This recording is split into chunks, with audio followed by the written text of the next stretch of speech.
Welcome everybody to the London School of Economics. So I'm Wouter Den Haan and I'm a professor here at the London School of Economics.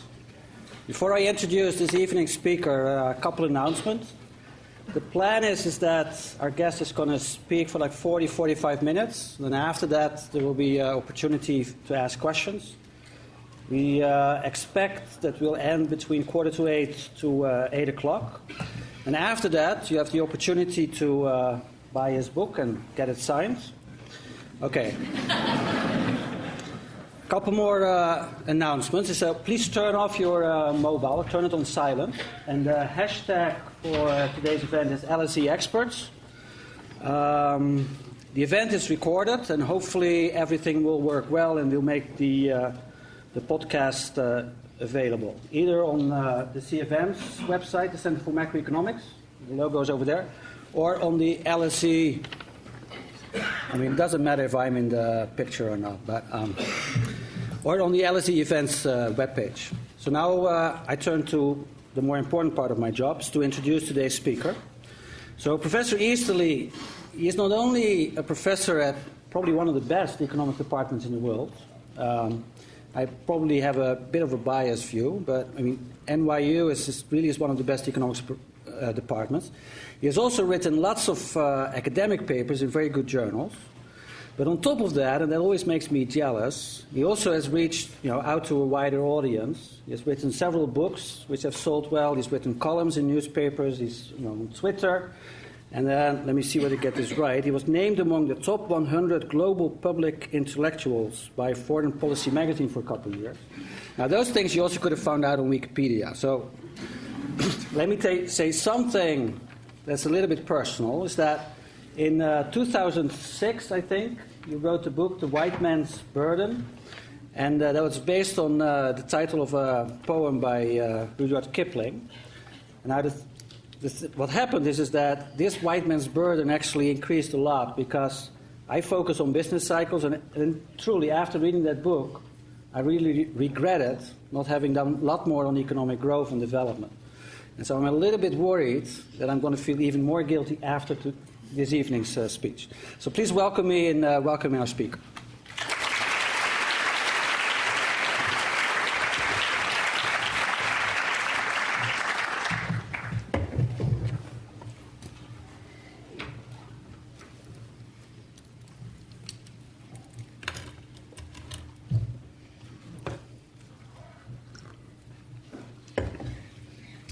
Thank you very much for that kind introduction, Wouter.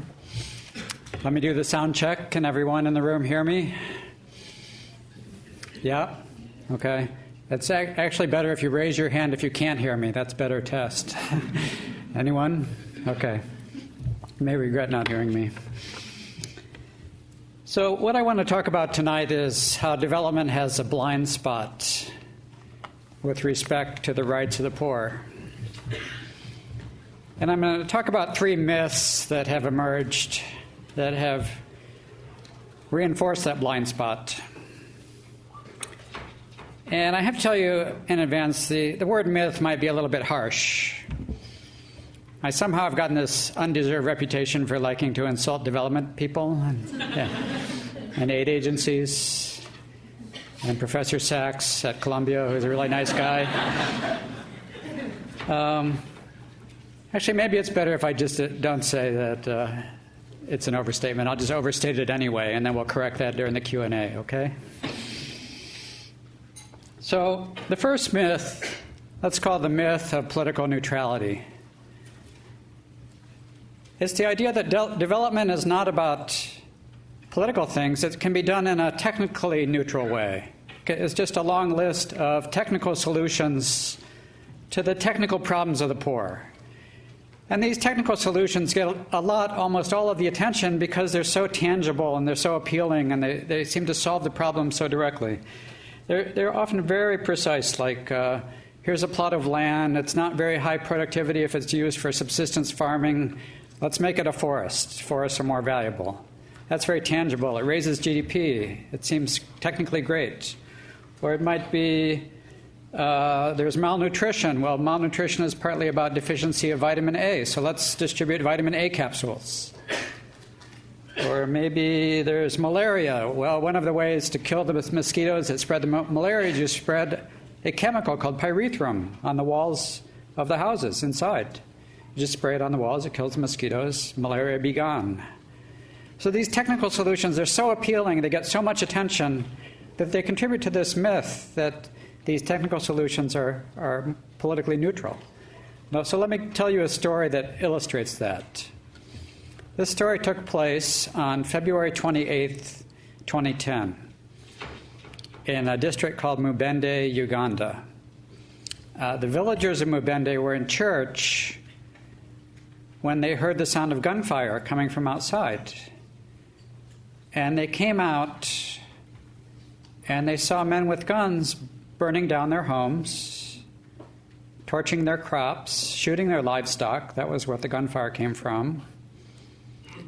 And men with guns kept them at gunpoint from rescuing their homes, and then marched 20,000 farmers away, saying this land is no longer yours, land that had been in their families for a couple of generations. So why did this happen? It happened because there was a World Bank, IFC, International Finance Corporation, project for forestry. Sorry, I accidentally set this up in the introduction. They were doing subsistence farming. Somebody had decided forestry was a better solution. And so forestry happened on this piece of land and not subsistence farming, but it was hardly politically neutral.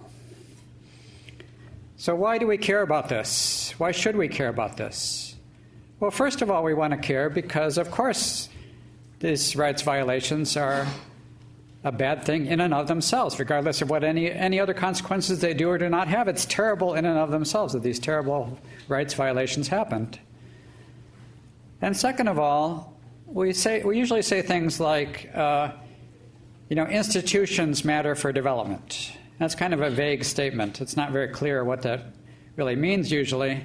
Well, here in this story, it's a lot more clear what that means. Bad institutions are when men with guns burn down your homes and march you away at gunpoint and take away your land. That's bad institutions, and that contributes to a reinforced cycle of poverty. And so, of course, at some level, the academic development literature knows this very well, but somehow it's gotten lost in the infatuation with technical solutions that unintentionally lead to this sort of blindness towards rights violations. Now, why do I say there was blindness? Because this story actually made it onto the front page of the New York Times.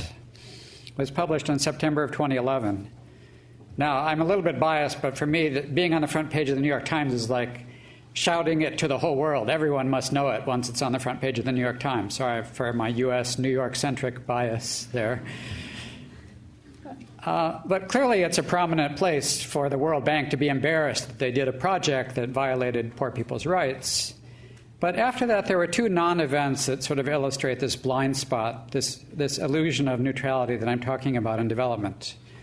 First of all, the World Bank was momentarily embarrassed. They actually said the next day on Twitter that they were promising to investigate. And now, almost 5 years later, 5 years since these events happened, the World Bank has never investigated. There's never been an investigation of the World Bank's own role in these tragic events. And the second non-event was that there was nobody who really protested much in the development sphere. At that time, I was involved in a development blog called Aid Watch and actually covered this story. And I noticed several things. One is there were very few other blogs that were covering this story. And the second thing, I could see the traffic numbers on my blog post on this story, and they were not very good, I'm sorry to say. I got a lot more when I talked about Angelina Jolie's contributions to development than I did talking about Mubende, Uganda, human rights violations.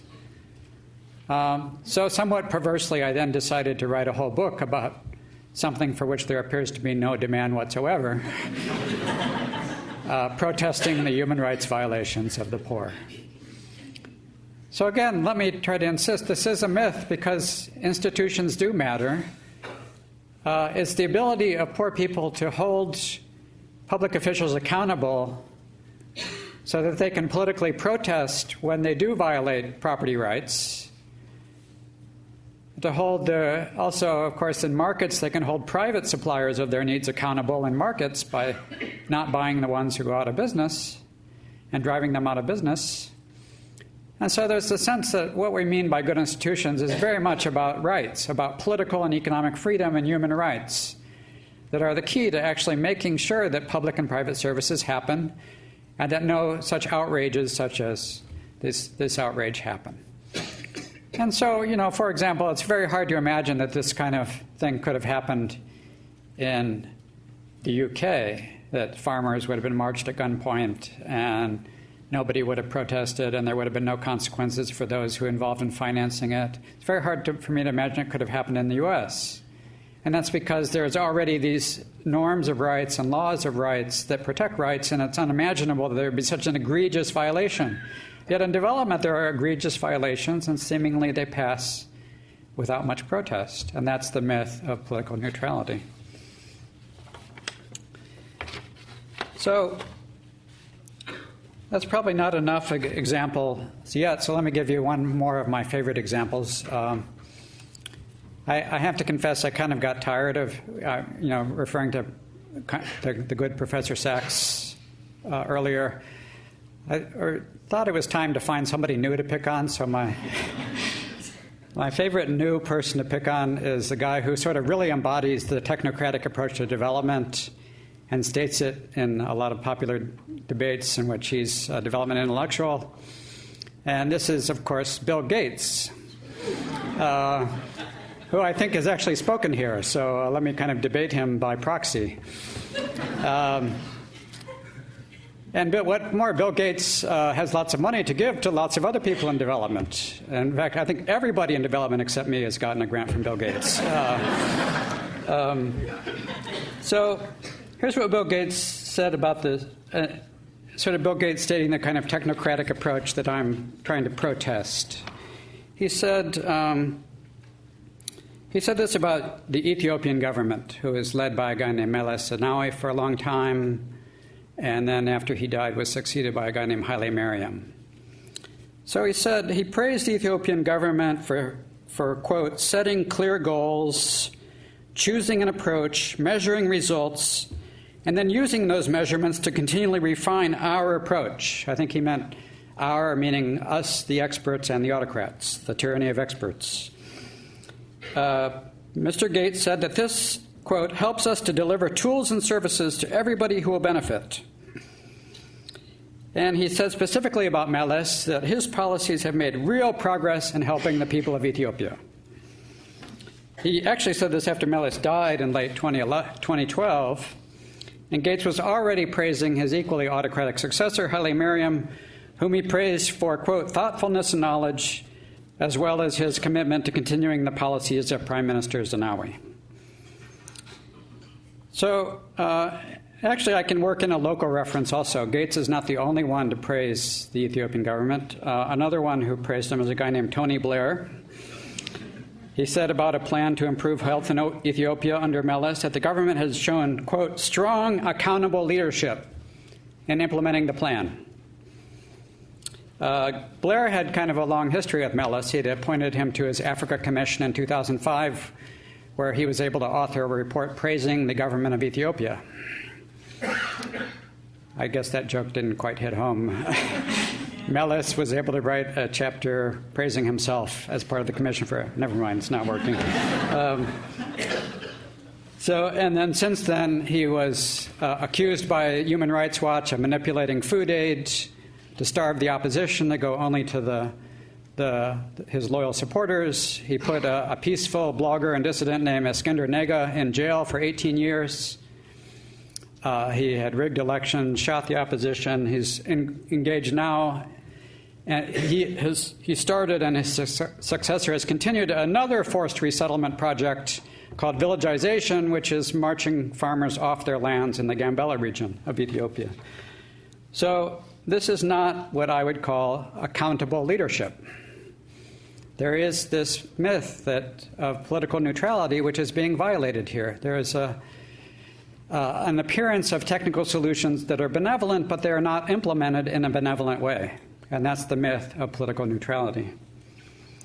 So we have to understand why are these rights violations overlooked so often.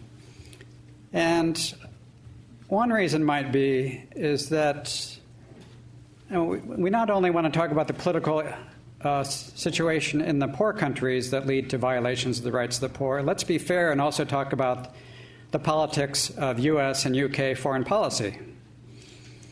So my second myth is also called the myth of political neutrality, that pretends development is politically neutral about U.S. and U.K. foreign policy interests. In fact, Meles was a very convenient ally, and Museveni, the dictator of Uganda, was a very convenient ally of the U.S. in the war on terror. I know a little bit less about UK foreign policy, I'm sorry, but since the UK is an ally of the US, I'm assuming the UK is also allied with Meles and Museveni. Did that work? Kind of attempt to bridge to the local audience? Okay. So there's a second myth of political neutrality, is that we're overlooking how convenient the technocratic idea is for Western foreign policy interests. We want our allies in the war on terror. Sometimes these allies are bad guys. They're dictators. They're not very lovely, as I've described Mr. Meles and Mr. Museveni. But if we can also say these guys are implementing the technical solutions for development and making good things happen for development, then we can make sort of the politician's dream happen, that you can assemble a lobby that will combine the national security interests. Let me talk only about U.S. politics, so I know a little bit what I'm talking about.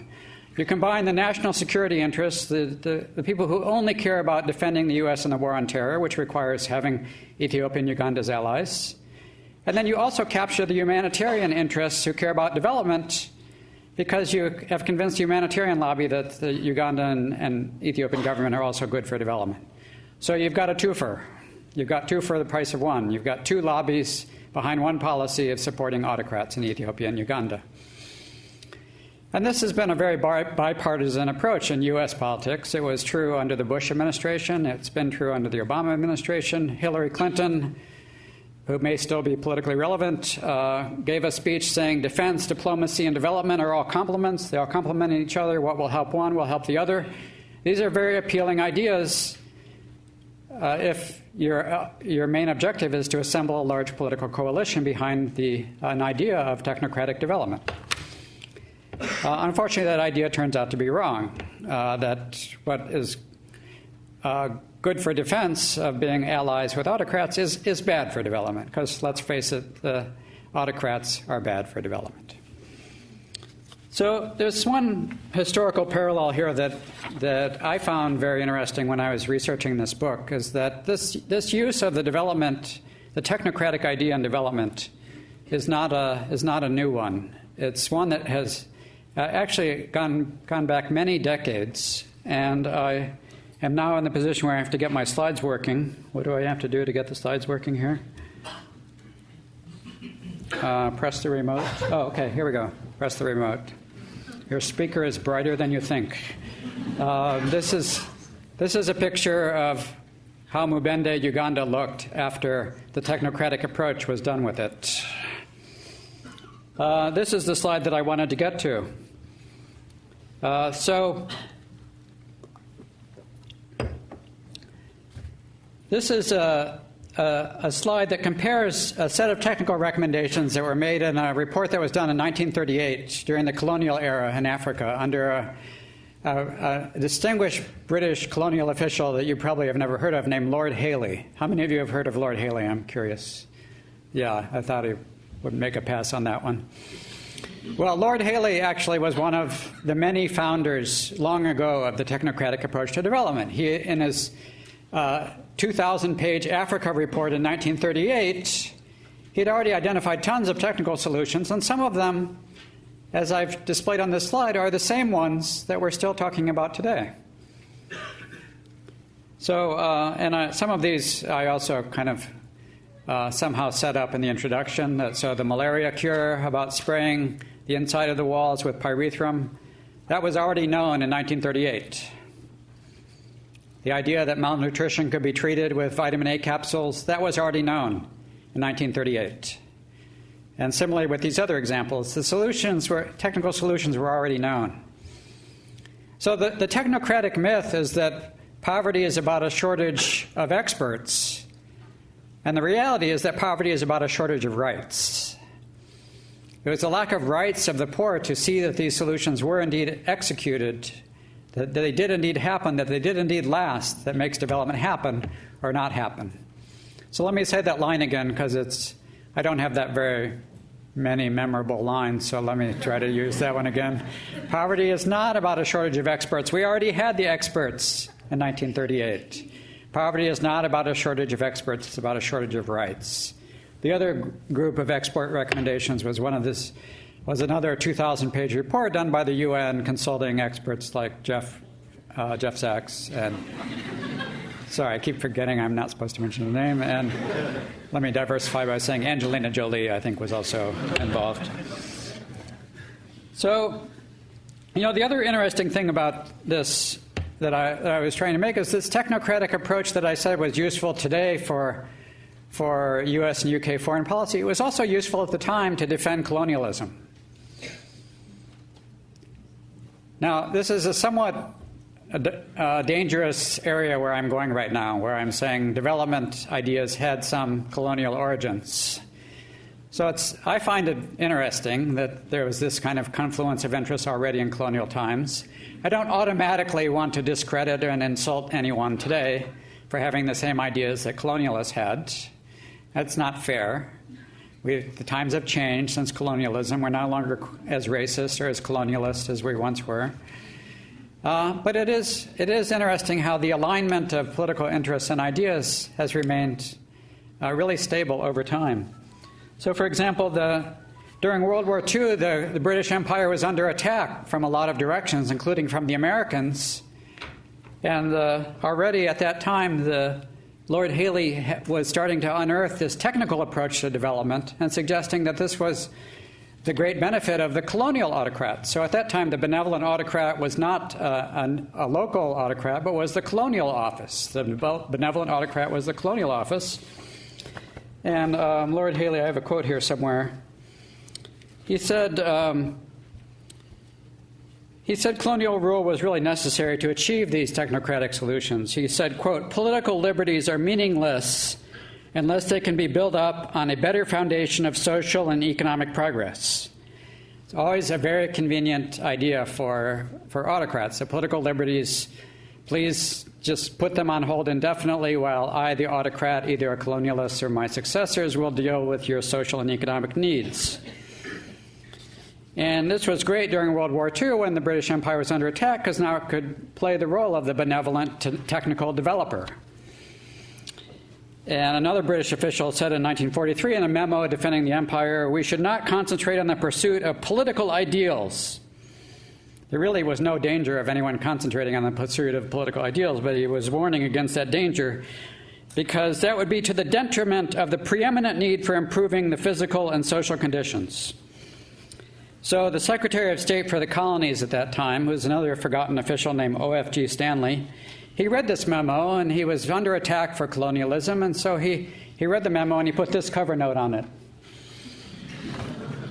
He thought this was a great defense of colonialism. So at the time, this was actually successful in staving off especially the American attacks on the British Empire, because the British could also point out that the Americans were doing the same thing with regard to their own black population that was lacking rights.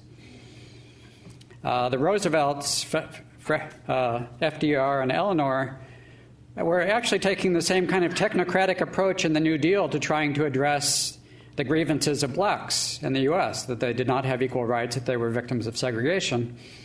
Eleanor Roosevelt had lunch with a black leader in 1940 and suggested to him that racism was, quote, "most effectively attacked on the economic front, that blacks should, quote, concentrate on the attainable goal of economic progress and postpone the challenge to segregation."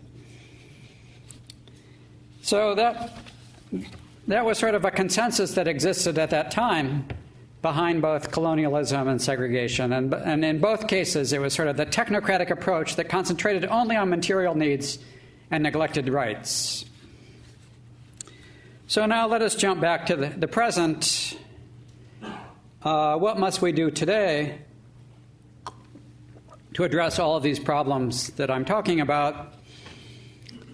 This is the point in every presentation and development where the speaker has identified some problems, and now I give you the obligatory slide with my 3 bullet points suggesting how we can solve the problem. So here it is. That's it. That's really it. The organizers, when I sent them this presentation, did not understand why I had a blank slide, and they tried to take it out, but I insisted that we have a blank slide. So now we come to the third myth of technocratic development, that action plans actually lead to action, and that our problem is a shortage of action plans. Well, actually, I don't think at all we have a shortage of action plans. Everyone else who has ever talked about anything in development has an action plan. And anyway, if the problem I've identified is a surplus of top-down expert answers, it'd be kind of embarrassing if I gave you a top-down expert answer how to fix the surplus of top-down expert answers. So let's talk about development a different way that does not involve action plans. Let me refer back to the domestic example, because the domestic example in U.S. politics. So the technocratic approach did not actually hold in the U.S. politics for very long. There was this great thing that we call the civil rights movement in the U.S.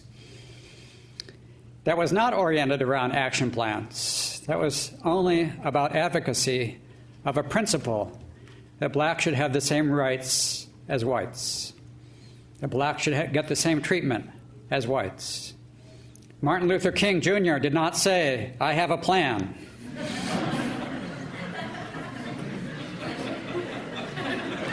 I'm glad you got that one. That's really good. Yeah.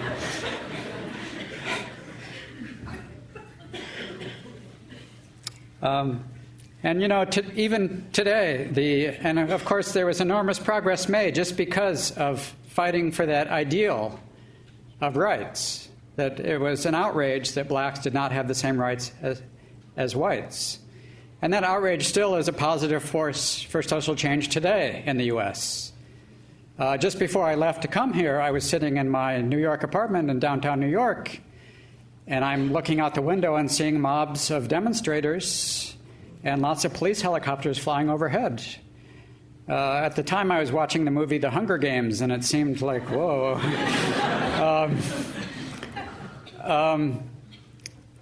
So, there's continued rights are still a work in progress in every country. I said it was unthinkable that Mubende would happen in the U.S. or U.K., but it is still a work in progress for, not having the police killing unarmed black men. There was first Ferguson, and then there was the killing of Eric Garner, for which both policemen were not indicted, and that was the source of the protests. And those protests on the basis of rights, those are a powerful, enormous force, as they already have been, for social change. The protesters were not holding up signs. There are policy recommendations and action plans how to improve police behavior, like you could have body cameras mounted on the police so they capture their interactions with people they're arresting and can catch them in the act. But the protesters were not holding up signs saying, "We want body cameras." They were not holding up signs saying, our action plan, body cameras, real-time video. No, it was, "We want justice." It was, "Black Lives Matter." And these ideals are an enormous positive social force for change.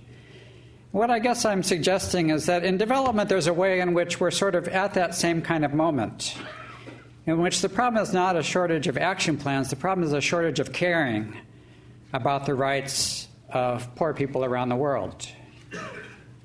That it's unacceptable that we don't care. And that's the sole point that has to be made at first until more people care about the rights of the poor. And, the role of development economists is, it sounds a little bit strange that development economists are talking about such a morally laden, what sounds like kind of a moralistic issue.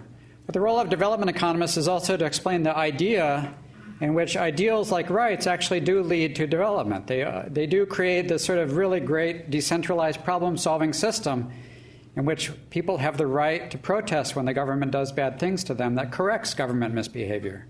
That they have a right to protest if government services for vitamin A or malaria prevention are inadequate and the government corrects bad public services. They have the right to protest private suppliers if they deliver bad things and the private suppliers go out of business or correct their behavior. So rights, economic and political rights, we have lots of development economics built up around this about how this can work.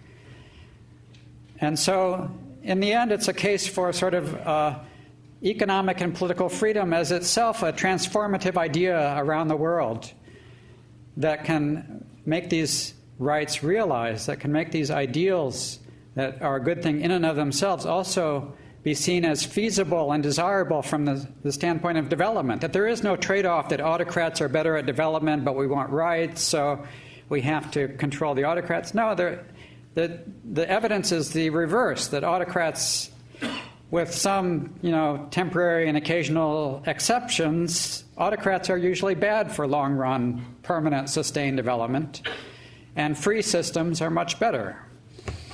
And that's consistent with our desire that freedom for the poor and the rights of the poor are a good thing in and of themselves. So that's the transformative idea that economics is really responsible for, that can be linked to the transformative ideals that rights are a good thing in and of themselves. And ideas are also a powerful force for social change. Ideas, in a way, are more powerful than action plans. Let me give you here a quote from John Maynard Keynes that's a very famous quote. "The ideas of economists and political philosophers, both when they are right and when they are wrong, are more powerful than is commonly understood. Indeed, the world is ruled by little else. Practical men who believe themselves to be quite exempt from any intellectual influences," sounds like all the politicians I know, "they're usually the slaves of some defunct economists." So the lesson here is we need better defunct economists and living economists. So, of course, the campaign for these better ideas and these better ideals is not easy. The world is a messy place. We cannot flip a switch marked autocracy and flip it over to democracy instantaneously and expect utopia to break out. There are no utopias on the table. It's a messy, uneven fight, and there will be lots of setbacks along the way, and the odds are often against us, those of us who care about greater rights and greater freedom for the world's poor. But the trend of history is upward. There has been the spread of freedom and democracy and economic and political rights around the world. And there are the places where they're not yet there. There are the equivalent of modern-day Martin Luther King's campaigning for more rights. The jailed dissident Eskinder Nega, who is still in jail in Addis Ababa, smuggled a letter out of jail in which he said that democracy should not be seen as the esoteric virtue of Westerners, but as the universal aspiration of humanity. So let me just give you my own call to action, which is not about action, but it's about ideals, that we have to care enough until we get to a world where we care more. We have to convince people who don't believe that rights can work as a path to development, that rights can indeed work as a path to development. Until we get to a world where all women and men, black and white, have the right to choose for themselves. Until we get to a world where all women and men, black and white, are created equal, so that all women and men, black and white, will be free at last.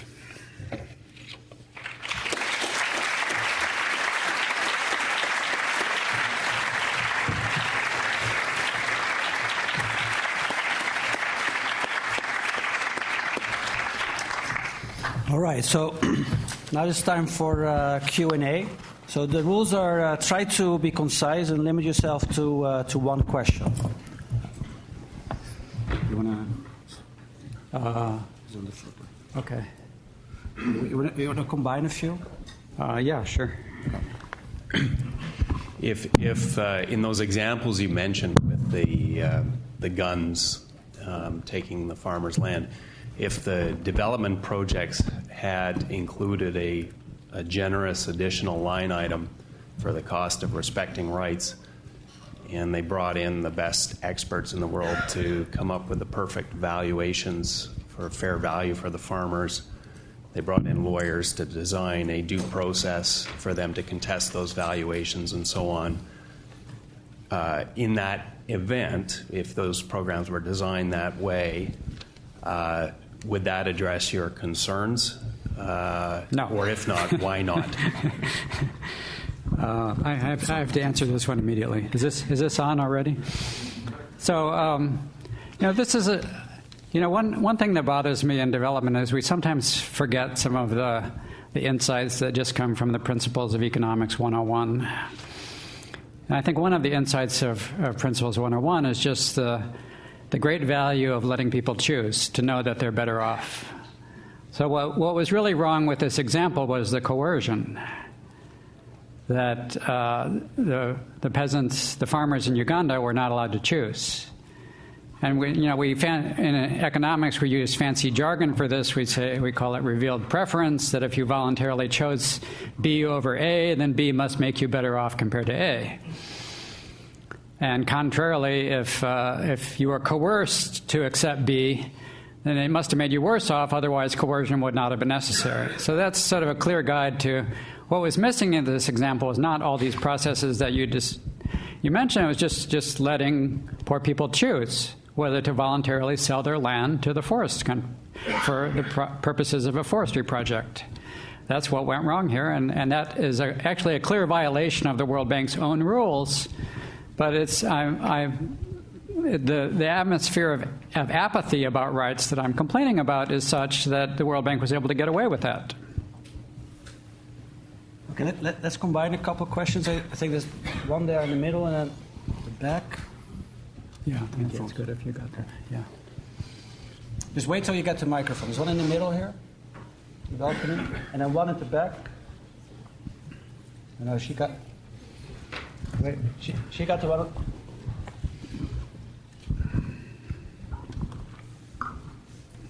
Hi, thank you for the presentation. I just have. You're welcome. You want to say that again?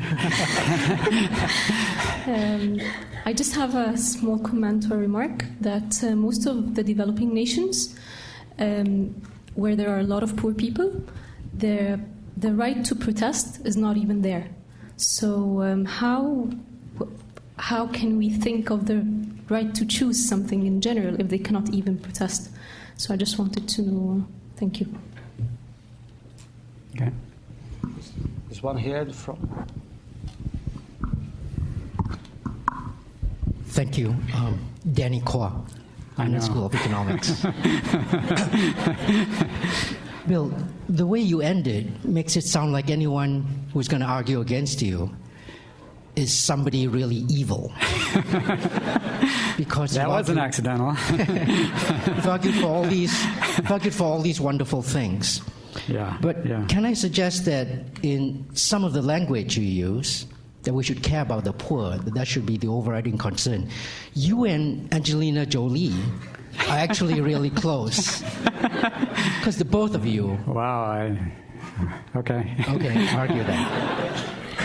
But my worry is that, to say that what we should be doing as a community is caring about the poor includes too many people. It's too broad a church, I wonder, although we can agree we should. Lee Kuan Yew in the 1960s and early 70s wrote to the spectacular success that he did on exactly a program about caring for the poor, providing HDB flats, setting up a social contract. And I don't know if you would agree that the kind of autocracy that he built for Singapore sits well with the vision of rights empowerment that you described. So I wonder if it's useful to be a little bit clearer on this. Mm-hmm. And of course, the great example there is also the United States, which you would probably argue is a bastion for how we enshrine these rights, mm-hmm. has not really, cared for the poor as much as it has for perhaps the top 1%. Thank you. There's one question at the back on the balcony over there. Hi there. My name is Petros. I'm a student at LSE. And I had a question in regards to your thoughts on, I guess, the Beijing consensus. I know when I read your book in my undergrad, I was really influenced by it and the critiques against the Washington consensus. But what are your thoughts, I guess, on the Beijing consensus as a whole, considering that it's seemed like it's relatively successful in regards to development, and at the same time, it's not the most considerate when it comes to political rights. So,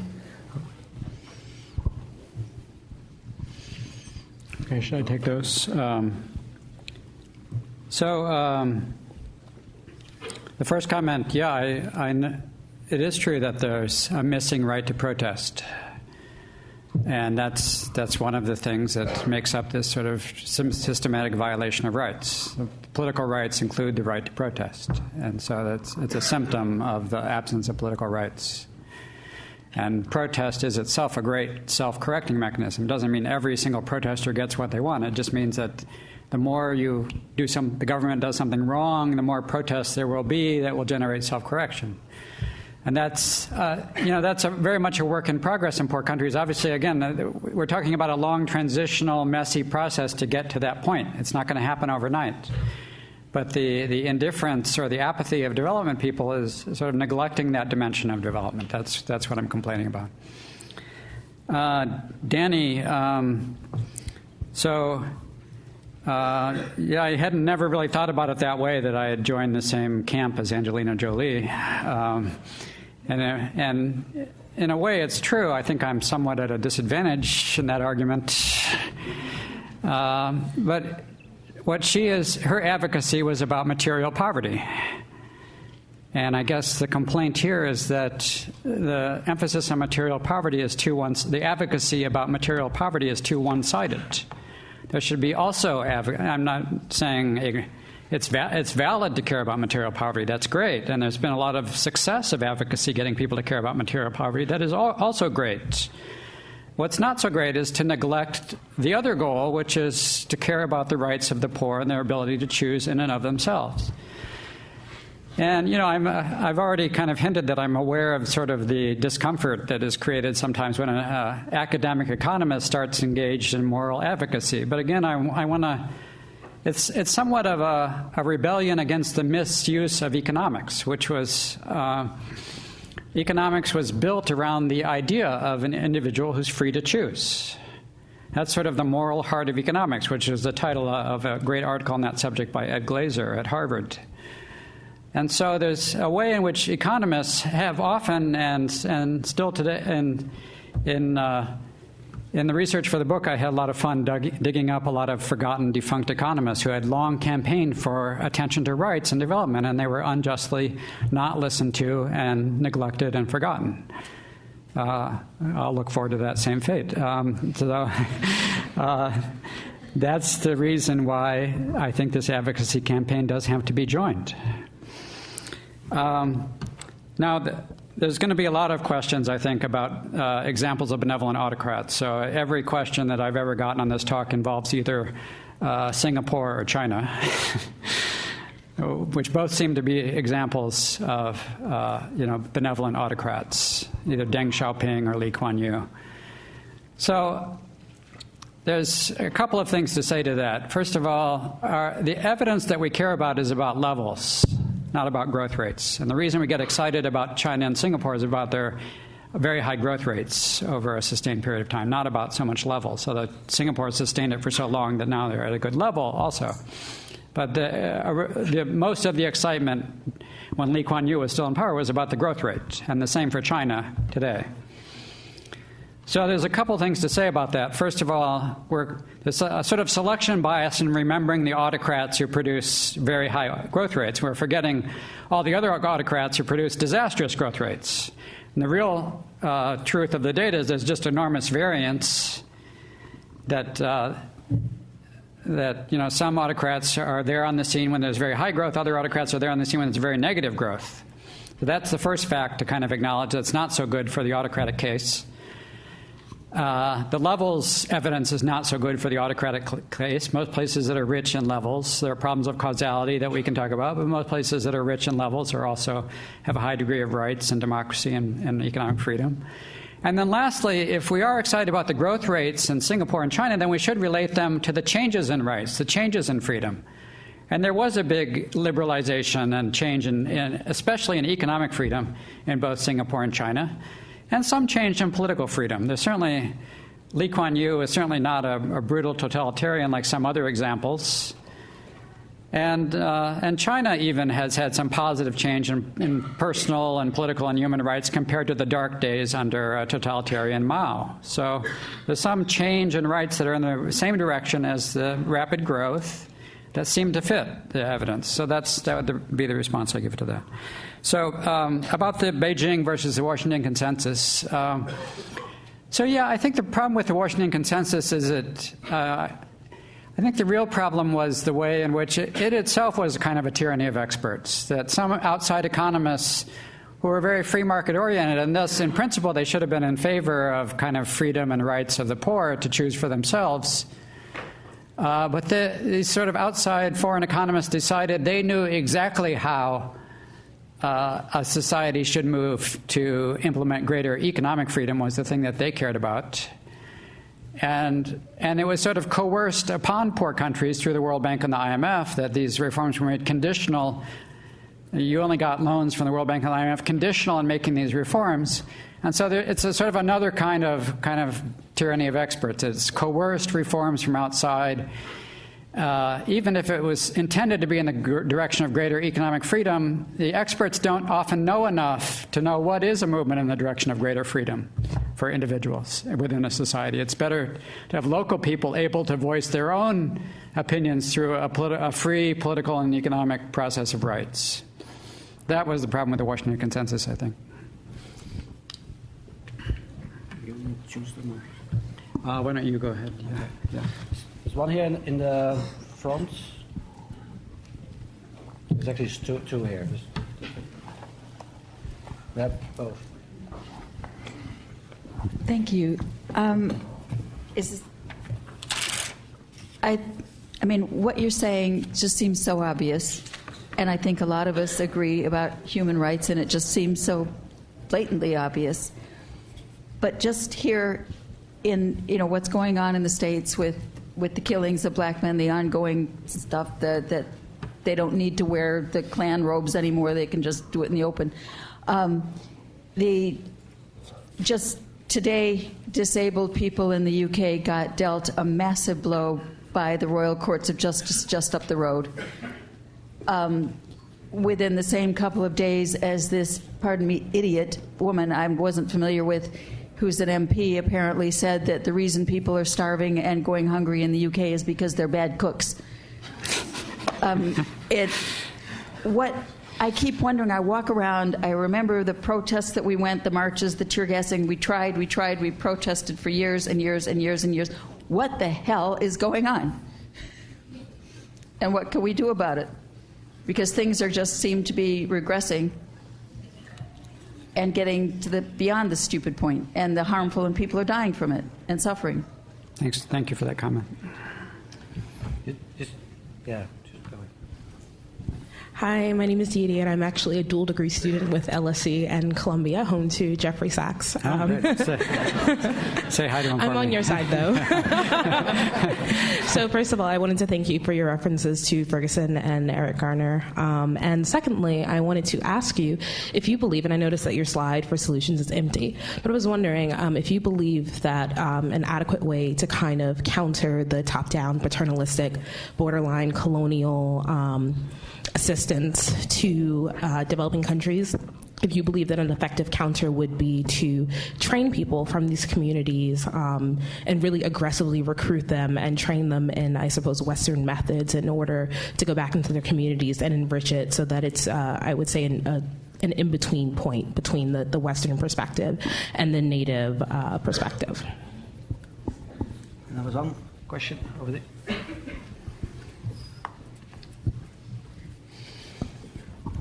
Yeah, so your last slide is blank with regards to what development experts can do to help people, but I think, I don't know, that seems to be cheating in a way. What would you say if we've got an organisation like DFID, like a major donor, so they work in places like Ethiopia, obviously, they have to work through dictators and that. What would you say to them? Because you're surely not just saying keep on as normal. So are you saying pull out of these countries? Are you saying make aid conditional on improving political rights? Are you saying engage in political advocacy for local democratic groups? What are you saying? There has to be some sort of upshot to what you've said. Okay.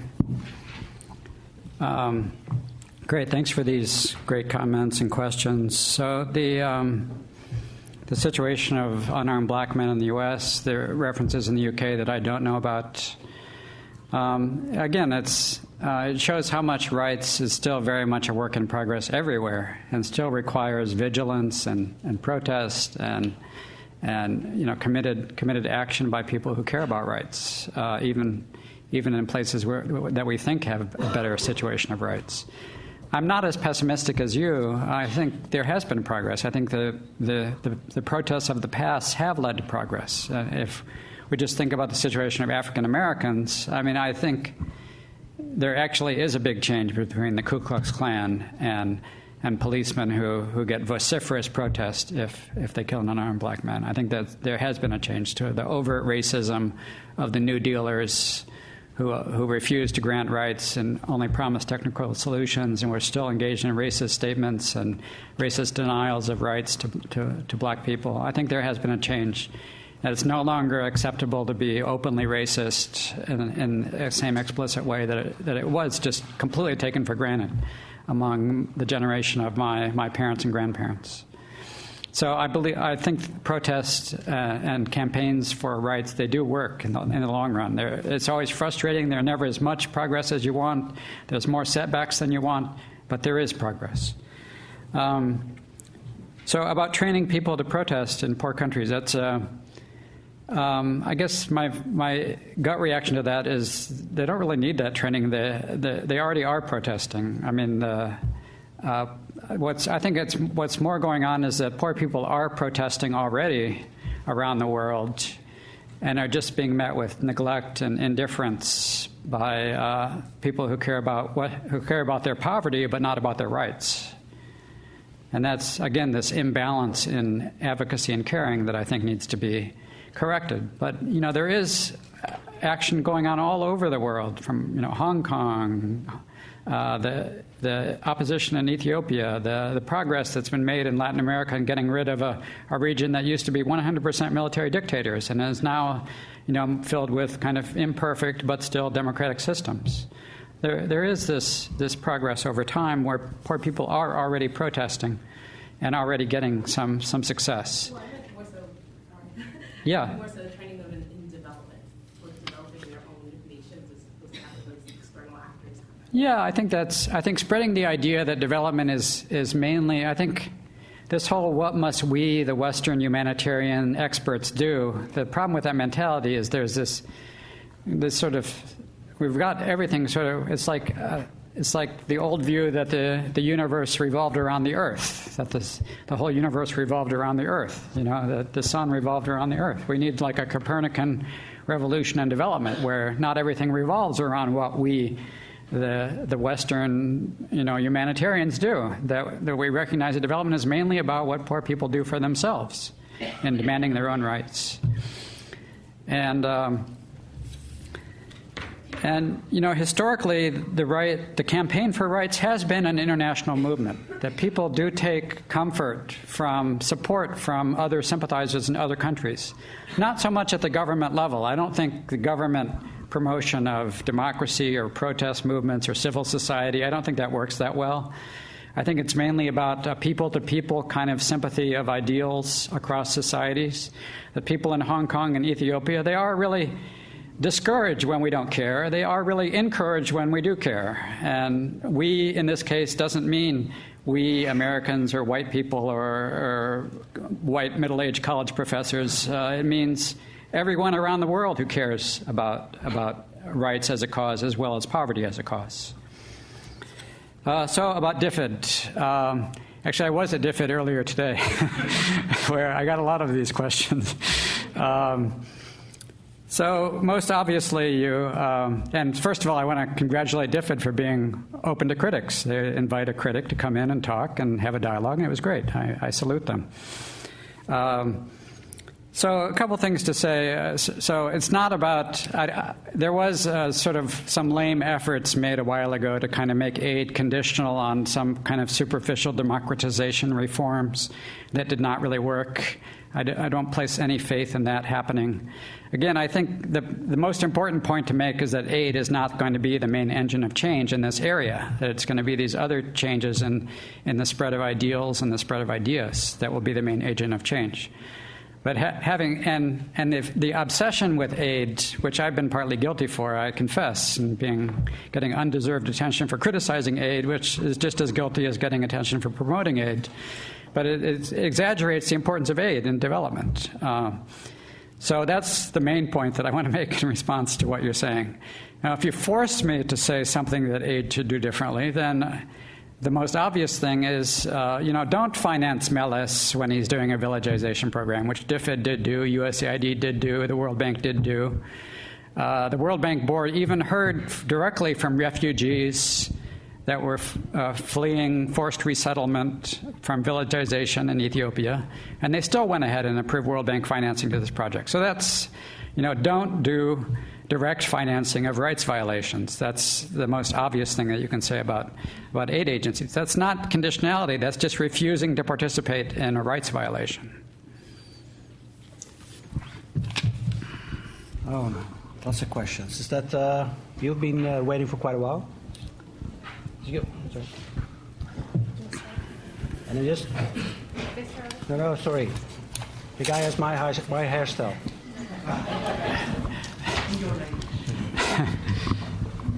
Well, I think when I listen to you, that you just don't get to, or maybe you do, to the same conclusion as I did when I was younger. I left my job to go and work in Mozambique to do development aid. And I was shocked by how badly things were, how the country became totally dependent on aid, and how aid basically was destroying the country. 75% of GDP was aid, and there's no initiative for new business. You just initiatives for projects. So, and then I thought, okay, what should happen? And my conclusion was your empty sheet. You should stop aid. It's the only thing. If you want to care about people and treat them further, you should stop aid, trade, not aid. And I just wondered, you don't seem to reach that conclusion, and I wondered why not, or whether you do agree after all. Why don't you pass the microphone? My name is Alicia Maraj. I'm studying human rights, so I'm always happy to hear an endorsement of human rights. But my question to you as an economist is that the free market has just as much potential to exploit people's rights and to create inequality as the autocrats or the tyrannical experts that you speak of. And so I'm asking you, in light, if you've taken steps to speak about how the free market itself can be either through international regulation, can be addressed so that it doesn't perpetuate inequality, it doesn't commodify the nature, it doesn't devalue human rights and human lives. So that's my question to you. And I think there was a question way at the back on the balcony. Yeah. Professor, thank you for coming. So how do you accommodate the idea of brain drain with your position that poverty links to a shortage of rights rather than a shortage of experts? That is, should we be only talking about shortage of rights to invest in human capital and innovation in developing countries? Thank you. Thanks. Okay, great. Once more, wave after wave of great questions and comments. So about aid, I had to write a whole previous book about that, so I'm ready to move on from that. I think there is potential for aid to do positive things that are when it's not engaged in directly financing a dictator, manipulating the aid to starve the opposition and to reward their own supporters, or to finance the jailers of Iskender Nega, or to finance villagization. So those are all ways in which, yes, I would say stop that aid. But there are other good things that aid has done, such as just spread general knowledge about antibiotics and oral rehydration salts, and partly through financing and demonstration, spread knowledge about vaccinations that have led to positive results. So I would not just issue some kind of blanket dismissal of all aid, because sometimes it does do good things, but it will do more good things if aid itself is more democratically accountable, both to the people that it's supposed to help and the people who want to help the poor people. And that's a big reason for a lot of the dysfunctionality of aid that you observed in Mozambique, is that lack of democratic accountability. So it's the lack of rights over aid agencies is another way to state that kind of problem.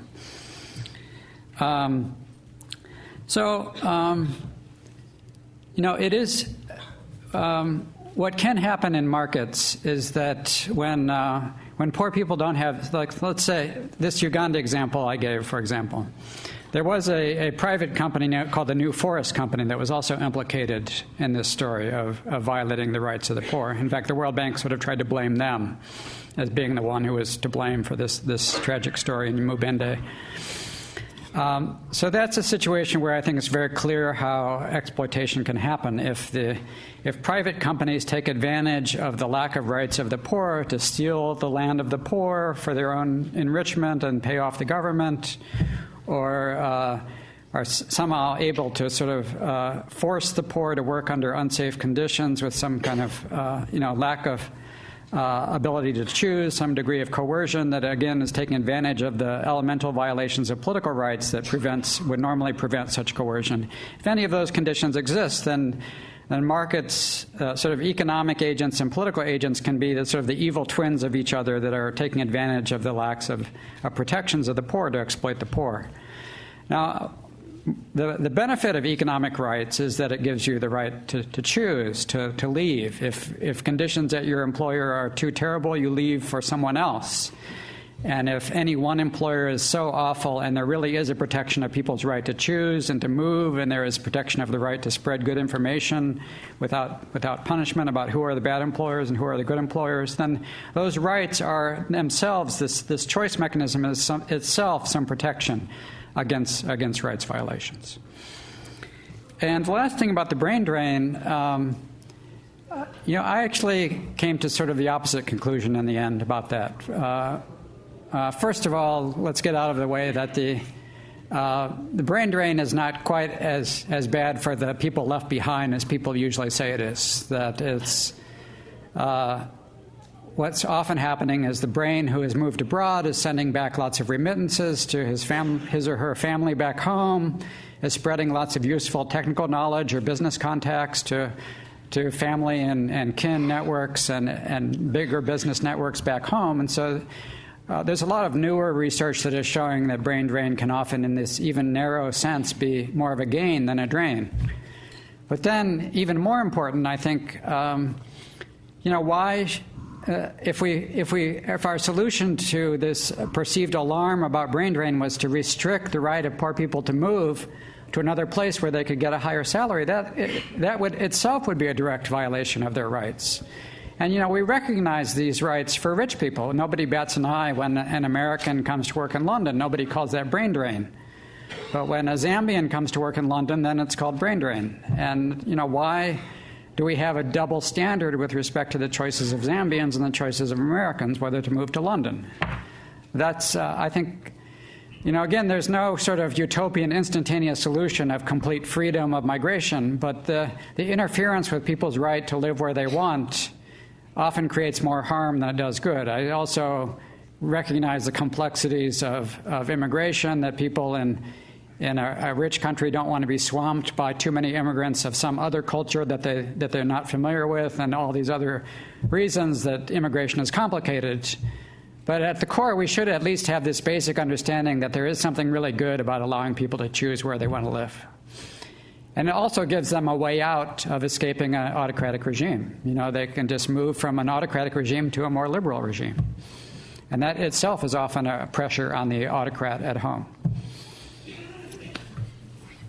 Another round. There's 2 questions here in the middle.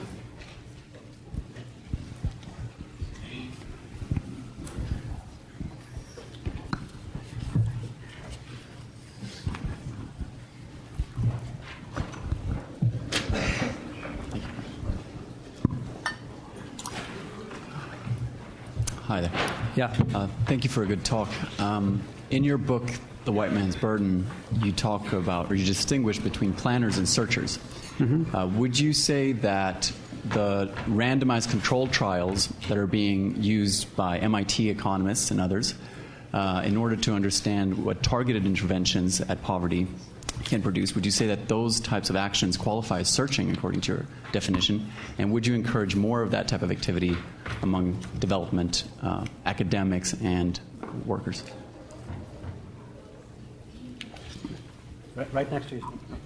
Oh, sorry. No problem. Thanks for the talk. From what you say, correct me if I'm wrong, but the state seems to have a very important role. But it can be used very cynically, the rights approach from, let's say, aiding states to kind of decide also politically on who to help. That's why, for example, a lot of African states, like the way China does aid or development in Africa with not so many requirements. But how can we circumvent this kind of cynical use from both, from an autocratic regime in Africa and from a donor state that might have other political interests? How can we have for example, civil society to civil society support, which is what I understood that's one of the methods to maybe help the rights approach. Thanks. There's a question there at the back. Hi. My name is İpek Ergin and I'm from Turkey. I'm a student of international development here at the LSE.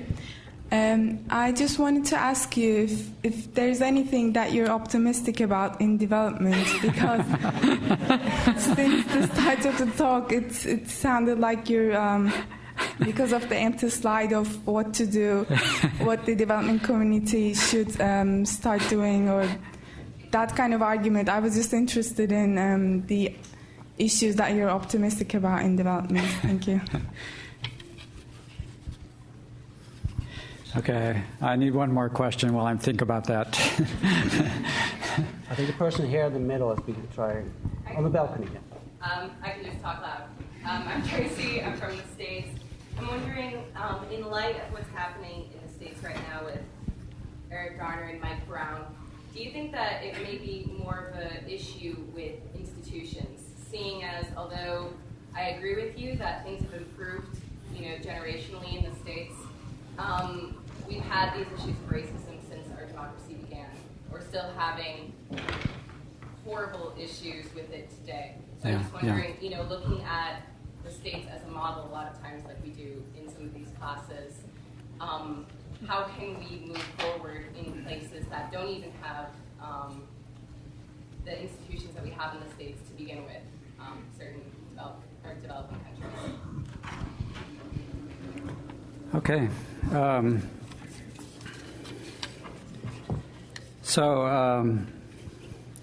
Let me sort of combine the last 2 questions: the empty slide and the fight for rights and racism against racism in the U.S. So, the pessimism shown by the empty slide is I think it's a fairly realistic pessimism. It's just saying we've had lots and lots of action plans that don't result in action. I spent 1 year at a think tank, the Brookings Institution, which is a great think tank, one of the best ones in Washington. And the think tanks in Washington are just overflowing. The libraries are just overflowing with task forces, action plans. So I think being pessimistic about what those kind of action plans and whatever forgettable action recommendations I would have put up on this slide, I don't think that's some kind of deeply pessimistic view of the world. I think it's just being pessimistic about the us self-important experts, how much we think that our recommendations are really changing the world. I'm looking in other much more optimistic directions of social forces that are actually making progress. Like I did mention that there has been progress around the world on rights and democracy, and there's been a longer period of progress over a very long period of time away from explicit racism and colonialism towards independence and greater rights, towards greater democracy, a recognition of the economic rights of the poor, which I don't want to neglect in this discussion. I think that's also a very important dimension, that we think of economic rights as something that only rich people care about, but that's just not true. And poor people, like in the Uganda example, care very much when their land is taken away. That's a violation of their economic rights. They care very much when they're forced to pay bribes to do their own business supporting themselves. So these violations of economic rights are also one in which there's been a lot of progress over time. There used to be enormous state violations of economic rights that have really changed much for the better in development over a long period of time, partly because of the ideas that were created by economists and the combination of resistance movements by poor people themselves, that they didn't like having their political and economic rights violated.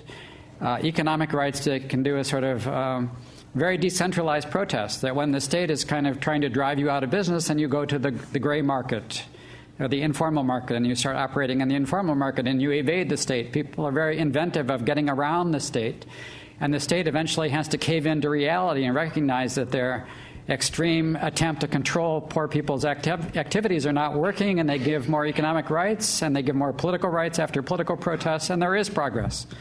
So I'm just putting more faith in them than I am putting faith in self-important middle-aged college professors and think tank experts. I think that's not pessimism, that's putting optimism in the right place. And as far as the battle against racism in the U.S., I think, again, that it's, it is discouraging in that there's still so much racism, there's still so much violation of black people's rights after all this time of 200 years of campaigning for greater rights and against racism. And I guess that's similar to the message for development, that it's a very messy process. But if you keep fighting, there is progress. You go from, slavery. Slavery was a lot worse than what's going on now. You go to Jim Crow and the Ku Klux Klan and segregation. That's a lot worse than what's going on now. You go to the racism of the North that existed openly and brutally against black people in the decades before the Civil Rights Movement. That's worse than what's going on now. So there is this progress. Let's not dismiss this generational progress. The generational progress is happening because people are demonstrating for that Black Lives Matter when Eric Garner is killed by a white policeman for no reason. That's a sign of the health of our democracy. That there can be so much protest is a sign of the health of our democracy. That there is so much outrage, that in itself is a hopeful sign. That will be a force for change. So then quickly on the other two comments. On RCTs, I think I'll just have to pass on that one. I think there is a lot of interesting discussion on that. I think they are oversold as a panacea. Let me just say that. They're very expensive to do. The results don't often generalize.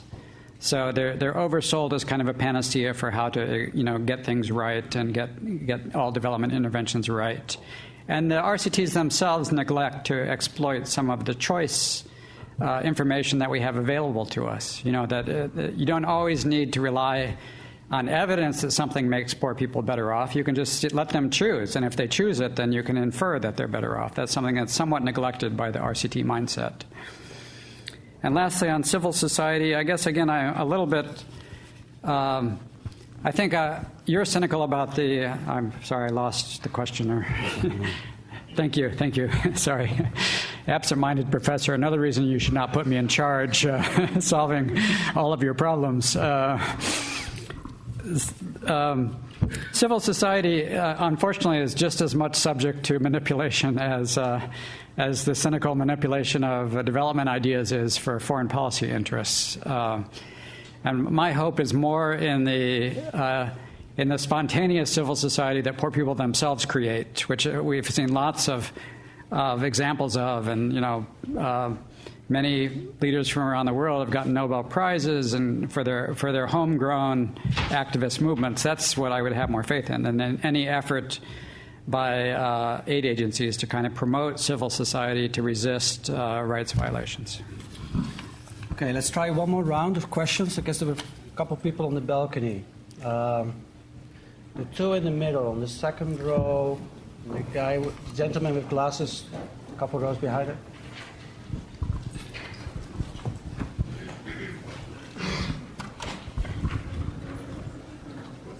Hi, so my name is Johan. I'm a student here at the LSE. I want to turn back a bit to business and the responsibility of business. And them caring about rights of the poor. So, and I want to give you an example. So, take the example of Angola. Do Western oil companies bear responsibility for the funding of the Angolan repressive regime of José Eduardo dos Santos? 80% of the revenues, government revenues in Angola, are derived from oil, and certainly, I mean, the price mechanism or the mechanism of choice doesn't really enter into, I mean, that equation, does it? I mean, should the U.S. stop buying oil from Angola because Angola is a repressive regime? Is that where the responsibility lies? I mean, Western business leaders have been praising Dos Santos in a way that would make Gates' remark about Melis sound like an insult. I mean, what kind of responsibility does business bear on its own, and how should they be held sort of accountable for that? Mm-hmm. Okay, one more question. Perfect. The microphone is behind you. Thanks. Hi, thank you for the talk. I was just wondering, so obviously critical of top-down Western strategies in aid, but you did mention that in terms of education on healthcare, aid can occasionally be effective. I was wondering what your opinion on the current aid going towards the Ebola epidemic is, and whether you think that that's successful, or taking this kind of Western blueprint of aid, of healthcare, and implementing it there, what your opinion on the current aid there is at the moment. Okay. So,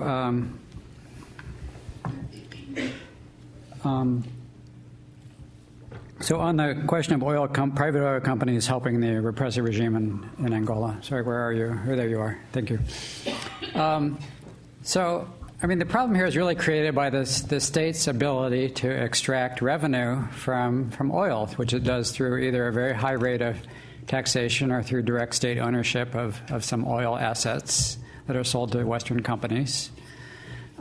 So this is a case, this is one of these sort of horror stories where the state's ability to control a natural resource can finance repression, and this has been well documented in the political science literature and the economics literature, that there's sort of this oil curse associated with repression, which is about this ability of the state to kind of dominate the whole economy, which is, in a way, that it's the worst case scenario is when it is true that what we really need is political and economic rights that reinforce each other, where there's sort of creative destruction and freedom of entry, which prevents the formation of a permanent economic elite, and democratic accountability prevents the formation of a permanent political elite. When all of those conditions are lacking, you can have the worst case of a permanent, both economic and political elite permanently in power that is able to exploit oil and will use whatever private companies they come in contact with to make that persistence in power last forever, basically. And that's the sort of horror story outcome. But the problem there was not really the markets; it was really the ability the political elite and the economic elite to sort of permanently capture their position and prevent any entry. There's no ability of entry of new economic agents who would destroy the old ones because they're more efficient, they're able to do it better, they're less exploitative. There's no political competition that would allow Angolans to vote out their oppressive government. So it's what you're describing is a sort of reinforcement of the evils of economic monopoly and political monopoly, which is it's kind of a great horror story of what happens when both economic and political rights are absent. So that's I think, the point of that story. Now, the Ebola epidemic. So this is, sorry, where are you? There you are. Thank you. Very absent-minded, sorry. I